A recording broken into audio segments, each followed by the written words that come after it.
les White ont une surprise. Matthieu 6, verset 33 nous dit « Cherchez premièrement le royaume et la justice de Dieu, et toutes ces choses vous seront données par-dessus. » James et Ellen White étaient de nouveau en voyage. C'était très fatigant de voyager par le train, par bateau, en traîneau ou en diligence. Une diligence ressemble un peu à un grand cabriolet couvert. Souvent, nous sommes fatigués lorsque nous voyageons, même si nous disposons de belles voitures et de sièges confortables. Les voitures peuvent rouler vite de nos jours parce que les routes sont bonnes. Mais pouvez-vous imaginer, chers petits amis, la fatigue que les White ont dû éprouver en parcourant des centaines et des centaines de kilomètres en train et en diligence? Cette fois-là, les White se rendaient dans l'État de Vermont. Les routes étaient mauvaises et poussiéreuses.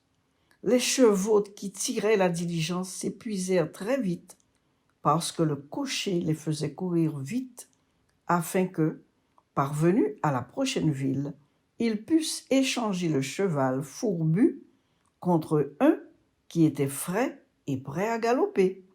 Quelquefois, alors qu'on changeait de cheval et que les passagers étaient en train de boire un coup, James emmenait Hélène dans la maison et la laissait reposer pendant 10 à 15 minutes jusqu'au moment où le cocher était prêt à partir.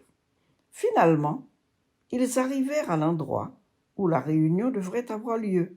D'abord, James s'adressa à l'assemblée, puis la sœur White se mit debout pour parler.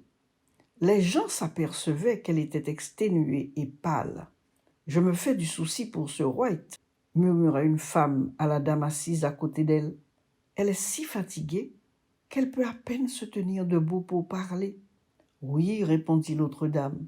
« Ils sont presque toujours en voyage, allant de lieu en lieu. Ils ne peuvent même pas prendre leurs enfants avec eux, car c'est trop dur pour des enfants de voyager tout le temps. Leurs enfants doivent leur manquer. Les diligences sont dures et lentes, et le train met beaucoup de temps, parce qu'il s'arrête à chaque petite ville. Bientôt, ils vont tomber malades et ne seront plus en mesure de nous visiter. » Ceux qui étaient à la réunion discutèrent entre eux et conclurent que les White avaient besoin d'un cheval et d'un cabriolet. Ils pourraient ainsi voyager chaque fois qu'ils en avaient envie et se reposer quand ils étaient fatigués. Ils n'ont pas d'argent pour s'acheter un cheval et un cabriolet, parce que le frère White ne peut pas travailler comme nous, dit un homme. Il est toujours à voyager et à prêcher. Voyez-vous, les prédicateurs ne recevaient aucun salaire à cette époque, contrairement à nos prédicateurs aujourd'hui. Ils devaient travailler pour gagner de l'argent quand ils en avaient le temps et ils devaient prêcher en même temps. Eh bien, pourquoi ne pas faire une collecte pour voir si nous pouvons réunir assez d'argent pour leur acheter un cheval et un cabriolet et leur faire une surprise, suggéra quelqu'un. Tout le monde accepta. Et lorsqu'on compta l'argent, il y avait environ 175 $. Ensuite, tous les hommes qui avaient des chevaux à vendre acceptèrent de les emmener à un endroit précis le lundi matin et demander à frère et sœur White de choisir le cheval qu'ils désiraient.